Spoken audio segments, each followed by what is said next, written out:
কাছে মহাপ্রভু তো জানে সে প্রেমিক ভক্ত, তবু মহাপ্রভু কেড়ে কেড়ে তার জিনিস নিতে চায়। শ্রীধর দেবে না, সে শুনবে না। ভক্ত আর ভগবানের এই যে লীলা অদ্ভুত।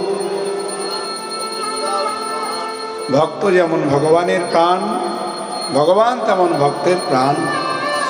শ্রীধরের কাছে বলে, শ্রীধর এভাবে কারাকারি করে তার কাছ থেকে জিনিস নিত, যা দাম তার থেকে চারা, বলে অন্য জায়গার থেকে তুমি নিতে পারো না? আমি এক দরে বিক্রি করি, তুমি তো ভালোই জানো, তবু আমার কাছে কেন বারবার বিরক্ত করতে আসো? শ্রীধর, মহাপ্রভু বলে, তুমি তো শ্রীধর এত কিছু বিক্রি করেও তোমার ঘরে চালে খড় নাই। আর যারা দেখো চণ্ডী মনসা দেবীর পূজা করে, তাদের ঘরে কত ধন সম্পত্তি। তুমি তো এইসব কৃষ্ণ নাম বাদ দিয়ে তাদের পূজা করলে তোমার অভাব দূরে চলে যেত। তাদের দেখো কোনো অভাব নাই, তারা চণ্ডী পূজা করে, তারা দুর্গা পূজা করে, তারা কালী পূজা করে, তাদের কত ধন। আর তুমি একবার খাবার জোটাতে পারছো না, তুমি কৃষ্ণ কৃষ্ণ করে ডাকছো কেন? যে ঠাকুর তোমাকে আহার দেয় না,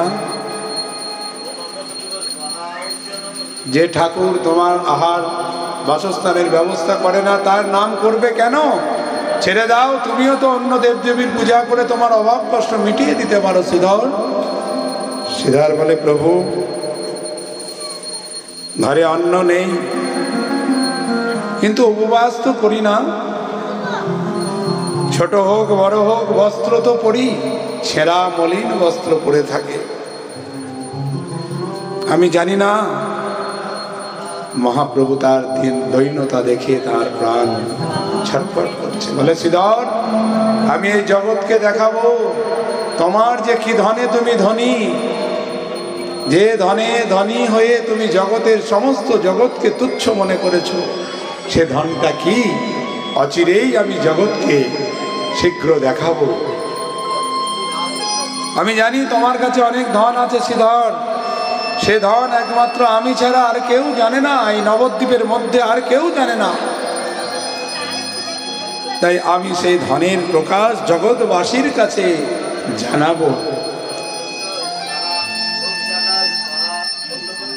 এখন থেকে আমাকে তুমি থোর কলা মোচা বিনামূল্যে দাও শ্রীধর।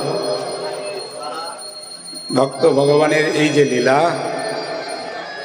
এই মতো শ্রীধরের সঙ্গে রঙ্গ করি আইলেন নিজ গৃহে গৌরাঙ্গ শ্রীহরি।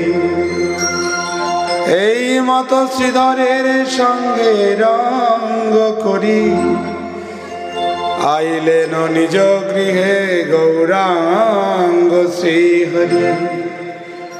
শ্রীধরের ঘরে মহাপ্রভু এসেছিলেন, সেবা সঙ্গনেতে সবাইকে যখন কৃপা করছিলেন, ভক্তদের দ্বারা বললেন, যাও আমার এই আদুরে এক ভক্ত আছে, তাকে ডেকে নিয়ে এসো, তাকে আমি প্রেম দান করব, কৃপা করব। কে সে? ভক্ত শ্রীধর। বলে, প্রভু কি করে জানবো তাকে? বলে, যাও এই রাস্তা ধরে দেখবে, যেখানে সারা রাত জেগে রাত্রিতে তুমি নামের ধ্বনি শুনতে পাবে, তার কাউকে জিজ্ঞাসা না করে সোজা সেখানে চলে যাবে, তার নাম হলো ভক্ত শ্রীধর। তারা শ্রীখানা যেতে যেতে রাত্রি গভীর রাতে যখন যাচ্ছে, দেখে কোথাও না একটা গানের কীর্তনের ধ্বনি শোনা যাচ্ছে। কে সে? ভক্ত শ্রীধর নিরন্তর কেঁদে কেঁদে নয়ন জলে বুক ভাসিয়ে নবদ্বীপ ধামের এই স্থানেতে বসে তিনি গোবিন্দকে ডাকছেন আর অশ্রু বিসর্জন করছেন, এমন করে ভগবানকে প্রার্থনা করছেন। সেই নামের ধ্বনি শুনে ভক্তগণ তার কাছে গিয়ে উপস্থিত হলেন, তাকে বললেন, মহাপ্রভু আপনাকে ডেকেছেন। মহাপ্রভু আমাকে? মহাপ্রভু তাকে কাছে ডেকে নিয়ে কৃপা করলেন এবং বললেন, জানো এই শ্রীধর, তার কাছে গুপ্ত ধন আছে, সেই ধন একমাত্র কৃষ্ণ প্রেম রূপ ধন। মহাপ্রভু তার গৃহেতে গিয়ে তার শতছিদ্র যুক্ত একটি জল পান করার পাত্র ছিল, তাতে মহাপ্রভু জল পান করে তাকে কৃপা করেছিলেন। থর কলা বেচিয়া শ্রীধর পাইল যাহা, কোটি কল্পে কোটিশ্বর না পাইবে তাহা। থর কলা মোচা বেচে শ্রীধর যে ভক্তিধন লাভ করেছিল, কোটি কল্পে কোটিশ্বর তা কল্পনা করতে পারবে না ভক্তগণ। তাই ভক্ত শ্রীধরের চরিত্র অদ্ভুত চরিত্র। যদি কেউ ভগবানকে চরণে প্রেম লাভ করতে চায়, ভক্তি লাভ করতে চায়, শ্রীধরের চরিত্র তার শ্রবণ করা দরকার।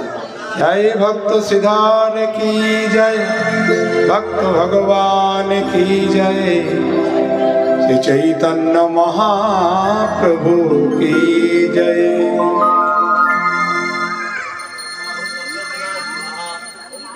এই প্রকারের